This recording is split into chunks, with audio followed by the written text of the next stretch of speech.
একদিকে ফ্যামিলি কার্ডের কথা বলবে, অন্যদিকে মানুষের ফ্যামিলিগুলোতে লুটপাট চালাবে। এই যে প্রশাসন, বাংলাদেশের প্রশাসন, তারা সবসময়ই যারা ক্ষমতাসীন দল তাদেরকে কিভাবে তুষ্ট রাখা যায় সেদিকেই তাদের মনোযোগ থাকে।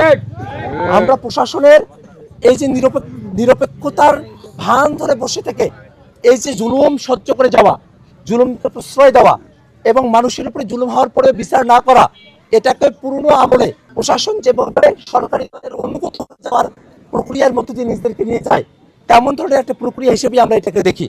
তারপরেও আমরা প্রশাসনের ভাইদের কাছে, প্রশাসনের কর্তাদের কাছে, পুলিশ বাহিনীর কাছে, আর্মির কাছে আমরা বিনীত কণ্ঠে আহ্বান জানাবো, এই হারাগাছে ভরসার সন্ত্রাস বাহিনী যেসব বাড়িঘরে হামলা করেছে সেসব বাড়িঘরে হামলার বিচার তাদেরকে করতে হবে।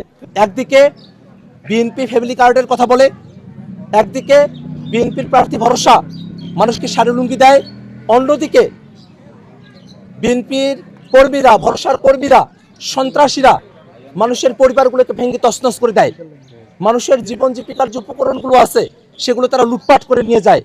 একদিকে ফ্যামিলি কার্ডের কথা বলবে, অন্যদিকে মানুষের ফ্যামিলিগুলোতে লুটপাট চালাবে।